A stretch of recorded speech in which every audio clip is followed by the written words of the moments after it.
Hey everybody, I spoke to Congressman Tim Ryan on Saturday, June 22nd at the South Carolina Democratic Convention. He will be on the debate stage Wednesday. He is a presidential candidate. And he told me that he believes that the United States should enter into a Cold War with Russia. It's his phrase. So I wanted to just share that exchange. Yes. Should that inquiry, in your mind, include collusion and conspiracy, or is that a settled issue? Should it focus on obstruction? How do you parse that out? I think it was clear about obstruction. I would probably keep it focused on that. But again, this is why you have the hearings. Like, I'm a congressional guy, I'm a process guy, regular order guy, all this inside baseball terms that we know, but you go through the process. This is why you have committees. You have expert people on the Judiciary Committee that are lawyers and they can run through this. Let them go through the process and see what the best angle is. Collusion's a settled issue then, in your mind? Well, I think it's harder. It's a very ambiguous definition. So right. Obstruction is clear, and I think the Mueller report showed very clearly on 5 or 6 occasions of obstruction. There's some people who argue, including some other candidates like Congresswoman Gabbard. She says that the investigation, Mueller's investigation, was predicated on investigating collusion or conspiracy. When that came up short, or at least he couldn't establish it, then that negates the rest of the Mueller investigative activity, and therefore impeachment would not be warranted. I mean, there's no limits as to why you would impeach somebody. It is designed to be a strictly political decision made by Congress for high crimes, misdemeanors, and other things. So there is no definition. It's based on the politicians who are elected at the time. Right. And they have to provide a rationale for their decision. It's not. But there's snap your fingers and. Yeah, but it's not like law. It's not like sure. you don't need stare decisis. It's a judgment. It's a judgment, a political judgment. Right. It's a political judgment, which is basically what Mueller said. Like, I'm not allowed. Here's all the evidence. And did you regard that public statement he made as an impeachment referral? In so many words, he couldn't explicitly say it, but I felt like it was. Yeah. I felt in legal language, I felt like it was saying, my hands are tied. I didn't exonerate him. Wink, wink, nod, nod. But I want to emphasize how important I view various aspects of this. So balls in your court. Right. So, which said a lot to me because, if you're a black kid in Youngstown, Ohio, and you do something wrong, you get prosecuted. If you're an auto worker, you get prosecuted. If you're a waitress, you get prosecuted. So why would my people that I represent, right, would go to jail, get indicted, be a grand jury after their rear ends, and he gets off? Because he's president? That actually brings up another question I wanted to ask you. Shortly after you announced your campaign, I watched the speech that you gave, and you brought up Russian internet interference, or the issues over Russians manipulating internet traffic, or whatever, however you want to characterize it. And what occurred to me is, so are the people that Tim Ryan is representing in Youngstown, do they wake up in the morning worrying about like Russian bot traffic, or is that actually a major issue in their minds? Not in their minds. But it is happening. And then why bring it up? Well, part of our job is to educate people about what's really going on in the world, because they're working hard, they're working overtime, they're driving the kids all over the place to try to just keep their lives together. But they elect us to keep an eye on these things. And so if they hear Congressman Ryan, who they voted for on how many different occasions, and they met me and they liked me, and they heard me say, look, when you get on your website or you see things pop up on your feed or whatever, have in the back of your mind that this may be Russia trying to divide the country. There's a political agenda that they have. I think it's appropriate for us to do it. But when you talk to your constituents, you don't hear them raise this issue often. No. And why is that? I mean, it's been dominating the media and the political discourse for years. They don't watch the media. They don't watch CNN. They don't watch Fox News. They don't. Isn't that suggestive of a disconnect then? Yeah, they're disconnected because they're fucking broke. They're worried about putting food on the table. And I think what you're talking about now is the exact disconnect that's happening in the world. That the working class person is struggling to make ends meet. And then the elites say, well, how come they're not reading the newspaper? They don't have fucking time to read the newspaper. They're working 2-3 jobs. One of the spouses is juggling the kids, taking them somewhere after school, trying to get them to a practice. But if the media for 3 years has been focusing so ineluctably on Russian interference, and you're saying that it's not registering at all with your constituents, what does that say about not just the priorities of your voters or the constituents, but of the media?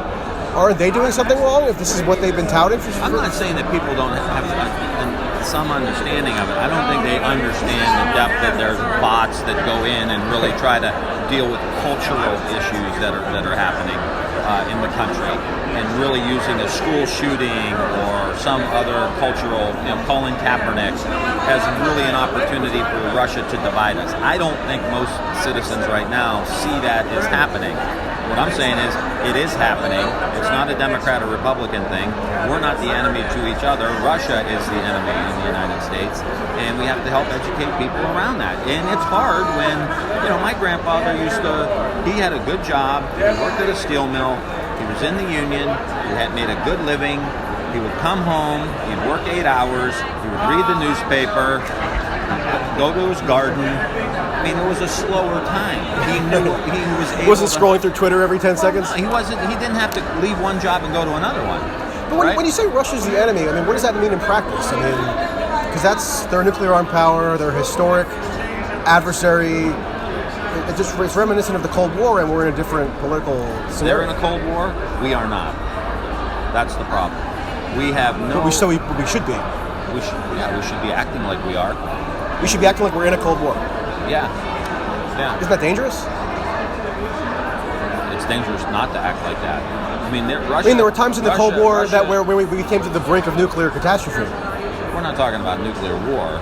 We're talking but that's what the Cold War was about. We're talking about them trying to slowly undermine what's happening in our democracy. And they're doing it through the elections process. They're doing it through the military. They're doing it through invasions in the Ukraine. They're now partnering with China. Huawei is doing all of the internet work in Russia. I believe that Russia is behind a lot of what's going on in Iran now. They're obviously been partnering for a long time with Iran. What do you mean on Iran? I just think Russia would love for us to get drug into some kind of deal with Iran. I think they would love it, and so what I'm trying to say is we need. But you're not suggesting that it has something to do with the drone incident or any of the particular incidents. I don't know, but I think we need to be more aware today because we have a distractor in chief, and he distracts us every single day. But when you say we should be in a Cold War posture, that necessarily entails nuclear readiness, correct? Not necessarily nuclear. Look at the national security strategy. Look at have you read those? Yeah. So what do they say? They say orient toward great power struggle. Yeah, it's a great power play now, right? With China and Russia.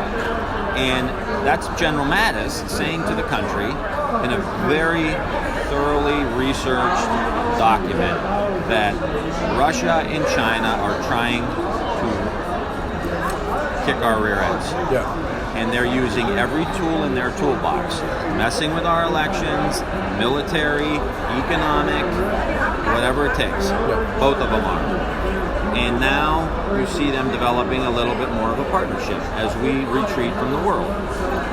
So my position is, if all of this thought went into this document, which is really the most comprehensive document that our government has written, I think, in a long time, as to how to use the military to strengthen the country. The president is not following that document at all. And I think that's a real problem. And so here we are with Russia and China making significant advances. And I talk about this all the time. Do you think Trump made the right call in not actually ordering those strikes? Yeah, absolutely. But here's the deal. We're like, oh, thank you, President Trump, for not starting World War III. Great job. Yeah. Like, how low is the bar at this point? Yeah. And the reality is he started this whole thing when he withdrew us from the Iran deal. Yeah. We had a perfectly fine deal. One last thing. I was at the fish fry yesterday. By the way, did you try the fish? It was really good. Yeah. I snuck even a second sandwich. Nice. So Nice. I don't know. They might have thrown me out if they do. But I spoke to a lady who was saying, tell me about how she read the Mueller report, obviously a very engaged citizen, and she felt that the Mueller report found that the Russians interfered to create division in the U.S. And one tactic that they used was actually to promote Bernie Sanders by doing these memes and such. And therefore, this woman said that she could not support Bernie Sanders because she thought that he had benefited from Russian interference. Is that a valid concern, do you think? No, I mean, I have no opinion on that. I mean, people make all kinds of judgments with the candidates they support. Yeah. So, I'm certain Bernie Sanders wouldn't have had anything to do with it if it was. What did you make of the fish fry in general? I saw when you guys were all on stage, it was like you looked like you were going on a class trip or something. The T-shirt, all standing there. We see all those guys in the classes in DC, right? With their own shirt. Yeah. Who's giving the tour here? Yeah. That was good. I mean, obviously very hot, but it was hot. It was hot. All right. Yeah. Thank you for the time. Yeah. Appreciate it. What's your name? Michael Tracey.